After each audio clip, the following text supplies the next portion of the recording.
সিরাত শুধুমাত্র একটা গল্প নয়, সিরাত মানে একটা গল্প না, একটা হিস্ট্রি না, সিরাত মানে একটা সুন্নাহ, সিরাত মানে একটা আদর্শ। সিরাত নবী সাল্লাল্লাহু আলাইহি ওয়াসাল্লাম পবিত্র জীবনী, যা আমাদেরকে দেখিয়ে দিবে, প্র্যাকটিক্যালি দেখাবে, তাত্ত্বিকভাবে না, প্র্যাকটিক্যালি দেখাবে, তাত্ত্বিকভাবে না, যে কিভাবে আল্লাহর জমিনে দিন কায়েম করতে হয়। একটু কথাগুলো ধরার চেষ্টা করি। সিরাত আমাদেরকে তাত্ত্বিকভাবে নয়, বরং প্র্যাকটিক্যালি দেখাবে কিভাবে আল্লাহর জমিনে দিন কায়েম করতে হয়, প্রতিষ্ঠা করতে হয়। সিরাত আমাদেরকে দেখাবে কিভাবে আইয়ামে জাহিলিয়াতের মতো একটা সমাজকে পরিবর্তন করে ফেলা যায়। তার আগে আমরা একটু জানবো আইয়ামে জাহিলিয়াতে কী সমস্যা ছিল, কেন ওই যুগটাকে আমরা জাহিলিয়াত বলি। এক, ওই যুগে পুরো বিশ্বব্যাপী শিরক ছিল।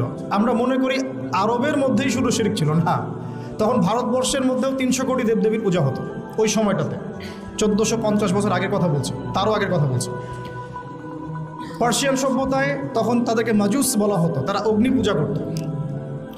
এই যে রোমান এম্পায়ার যারা, ওরাও ট্রিনিটিতে বিশ্বাস করত, 3 খোদায়। আর ইহুদি যারা, ওরাও তাদের ধর্মকে বিকৃত করেছিল, ওজায়ের আলাইহিস সালামকে তারা আল্লাহর সন্তান মনে করতো না। এক কথায় প্রত্যেকটা সেক্টরে, কন্টিনেন্টের মধ্যেই শিরক ছিল মূল পাপ। আর আরবের মধ্যে তো তারা কাবা ঘরের মধ্যেই প্রায় 360টা মূর্তি স্থাপন করেছিল। তাহলে মূল সমস্যা কি ছিল আইয়ামে জাহিলিয়াতের? সবাই একটু বলার চেষ্টা করি। এখন এই পয়েন্টটা ধরে আপনি পুরো বিশ্বটাকে আজকে মেলাবেন। বিশ্ব মেলানোর আগে আপনি আপনার এলাকাটাকে মেলাবেন, জেলাকে মেলাবেন, রাষ্ট্রকে মেলাবেন, তারপর বিশ্বে যাবেন। দেখবেন কয়েকটা মৌলিক ক্ষেত্র, শিক্ষা, সংস্কৃতি, অর্থনীতি, রাজনীতি এবং আপনার ধর্মীয় অঙ্গন, এই 5টা মৌলিক বিভাগে আপনার এলাকায়, আপনার জেলায়, আপনার রাষ্ট্রে এবং পুরো গ্লোবালি শিরকের সয়লাভ আছে কি নাই। এটা যদি আইডেন্টিফাই আপনি করতে না পারেন, তাহলে প্রবলেম তো ধরতে পারছেন না। প্রবলেম না ধরলে সলিউশনে যাবেন কিভাবে? যখন আমরা সলিউশনের কথা আলোচনা করব, যে উপায় কি, কিভাবে কায়েম করব, তার আগে তো আমাকে ফাইন্ড আউট করতে হবে যে প্রবলেমগুলো কি কি। তাহলে আমরা কি এই বিষয়টা বুঝতে পারলাম যে ওই সময়ে যেমন শিরক ছিল, এটা এই বিশ্ব তার চেয়েও বড় স্কেলে শিরকটা কিন্তু এখনও আছে। এটা আপনারা যদি একটু ঘাটাঘাটি করেন তাহলে বুঝবেন। আমার কাছে সময় বেশি নাই, আমি দিবে যাচ্ছি না।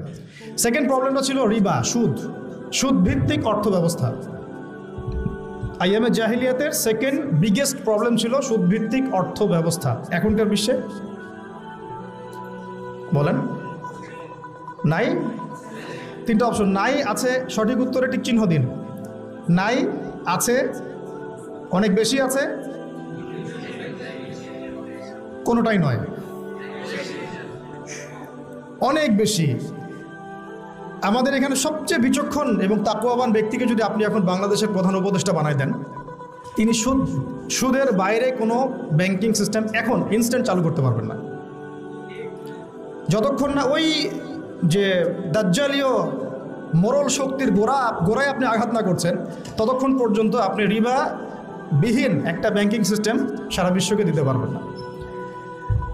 অনেকে বলে আমরা নাকি কিছু ভবিষ্যৎবাণী করি। আসলে আমরা বর্তমান নিয়ে কথা বলি, বর্তমান সম্পর্কে তাদের জ্ঞানের ঘাটতির কারণে এটাকে ভবিষ্যৎ বলে মনে হয় অনেকের।